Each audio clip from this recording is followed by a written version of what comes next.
Big boss షోలో ఈ రోజు బురదలో పడి దొల్లారనమాట.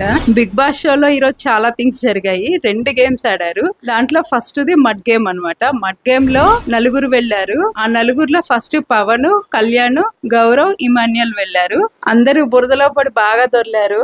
సంజన టీం నుంచి ఇద్దరు, మాధురి గారి టీం నుంచి ఇద్దరు వెళ్లారు. మాధురి టీం నుంచి ఏమో ఇమాన్యుయల్ అండ్ పవన్ వెళ్లారు. సంజన గారి టీం నుంచి అయితేనేమో పవన్ అండ్ గౌరవ్ వెళ్లారు. గేమ్ లో పవన్ అయితే ఇరక్కొట్టేశాడు. చాలా బాగా ఆడాడు. అన్ని ఫ్లాగ్స్ పవనే తీసేసాడు అనమాట. వేరే వాళ్ళకి ఒక్క ఛాన్స్ కూడా ఇవ్వలేదు. అన్ని తనే తీసేసాడు. ఈ గేమ్ లో అయితే సంజన గారు విన్ అయ్యారు. ఈ గేమ్ లో విన్ అయినందుకు 5000 బీబీ క్యాష్ గెలుచుకున్నారు. టాస్క్ ఓడిపోయిన వాళ్ళు గెలిచిన వాళ్ళకి ఒక టాస్క్ ఇవ్వాలి. గేమ్ లో గెలిచినందుకు సంజన టీం నుంచి సంజనానే ఇమాన్యుయల్ కి ఒక టాస్క్ ఇస్తుంది. టీమ్ లో ఎవరైనా సరే బిగ్ బాస్ అంటే మాత్రం ఇమాన్యుయల్ కొక్కరుకోవాలని అట్లా అరవాలన్నమాట. ఈ గేమ్ అయితే ఇలా కంప్లీట్ అయింది. నెక్స్ట్ వచ్చేలకి స్పిట్టింగ్ గేమ్. స్పిట్టింగ్ గేమ్ లో ఒక 10 లేయర్స్ బకెట్స్ పెట్టారు. ఒక్కొక్కళ్ళు వచ్చి వాటర్ మౌత్ లో పోసుకొని స్పిట్ చేయాలన్నమాట. అది ఎంత హైట్ లో స్పిట్ అయితే వాళ్ళకి అన్ని మార్కులు వస్తాయి అనమాట. గేమ్ అయితే వింతగా అనిపించింది. నవ్వొచ్చింది నాకైతే. మీకు ఎలా అనిపించిందో నాకైతే తెలియదు. నాకు కొంచెం చిరాగ్గా అనిపించింది. అందరూ బాగా ఆడారు గేమ్.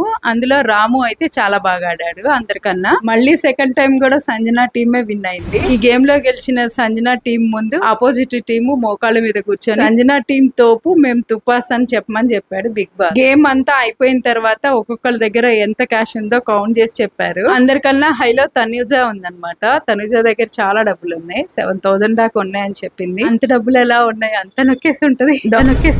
దొంగతనం చేసి ఎక్కువ క్యాష్ తనే సంపాదించింది. ఈ గేమ్ తర్వాత గెటప్స్ కూడా చేంజ్ చేశారు. మధ్యలో డస్ట్బిన్ దగ్గర సంజన బాగా గొడవ పెట్టుకుందన్నమాట.